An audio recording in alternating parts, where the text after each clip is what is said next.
Joel and Demetrius, the lady over my right shoulder who helped us pick this jury. We lost 10 jurors, but yet we still had 12 who we felt did the right thing. We're going to take a break and come back with our remaining moments with Bob Blazier and Joel and Demetrius, and then we'll meet Faye Resnick and then Dominic Dunn and Milt Grimes. This is Larry King Live in Los Angeles. By the way, we wish all of our friends of the Jewish faith, and I'm one of them, a very happy New Year and a happy Yom Kippur. It is not yet sundown here in Los Angeles, so I still have time to get out of here to synagogue. We'll be right back.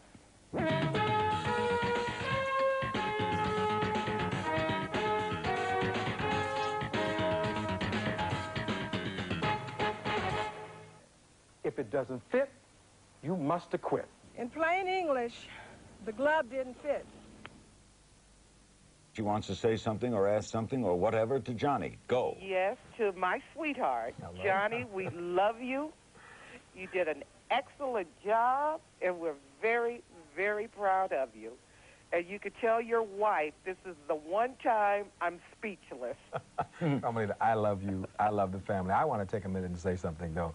This is probably the greatest family that anyone could ever have. I mean, one thing we found out about O.J. Simpson, he has this remarkable family. These sisters, this mother, the children, they rallied around him. They never wavered. Their belief in God was just great, and it carried us all the way through the dark days. We always knew there'd be a brighter tomorrow. So I love you all.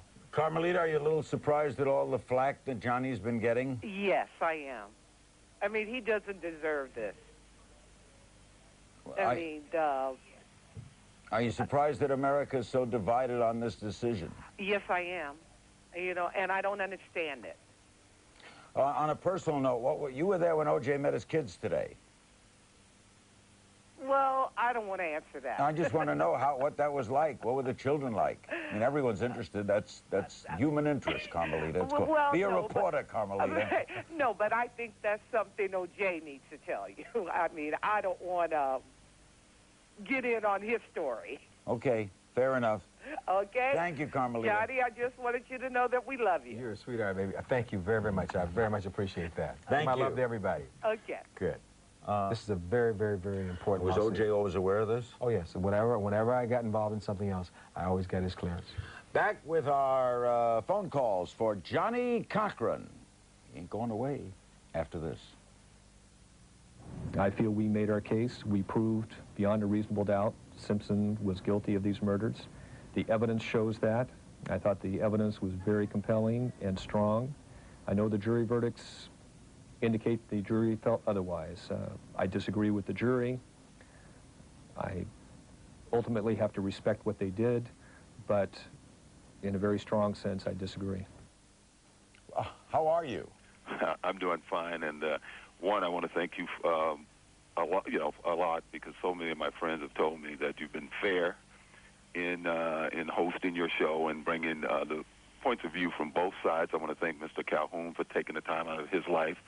I know it had to be tough for him, and most of all, I want to thank that man, Mr. Johnnie Cochran, for believing from the beginning, listening, and putting his heart and soul on the line to send me home and spend time that I'm spending right now with my kids. As I say all of this, you know, I've been watching your show, and I don't really have a lot to say now.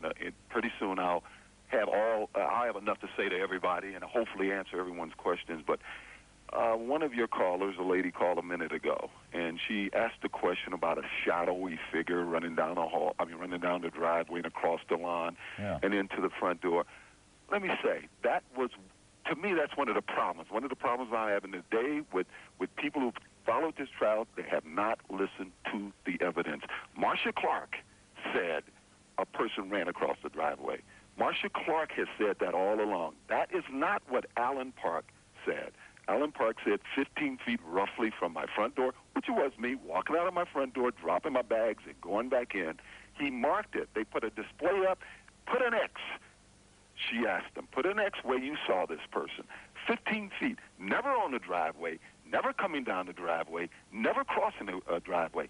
That is the testimony. I mean, throughout this case, it's been this misrepresentation time and time again. People come home from work and they hear the pundits elaborating on these misrepresentations. Listen to what the witness says. Listen to what their testimony is and not what Marcia Clark told you.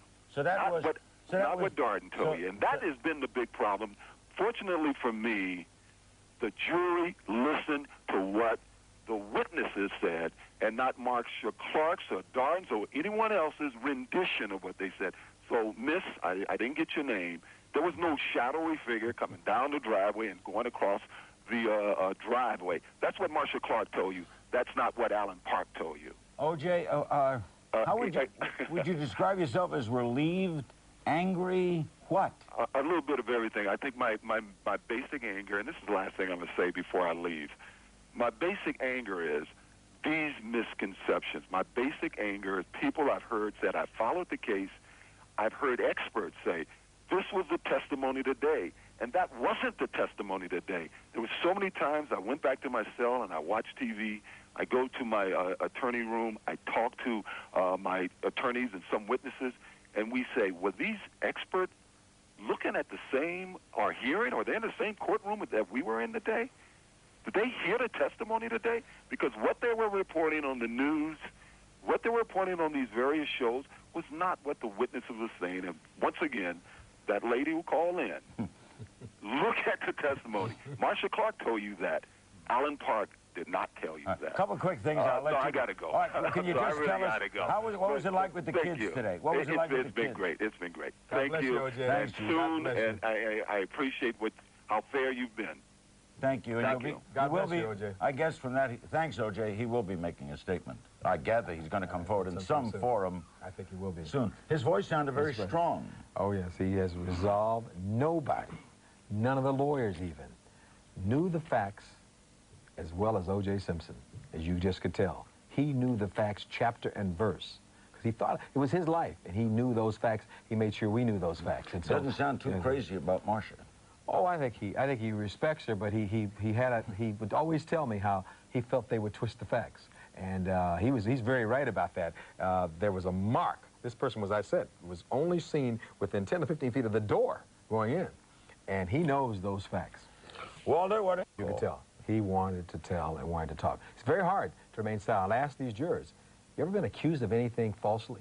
You have to sit there and listen and take it and never get a chance to tell your side and rely upon others to bring out the truth. It's very hard. Thanks, John. It's my pleasure. Tomorrow night, Robert Shapiro joins us, and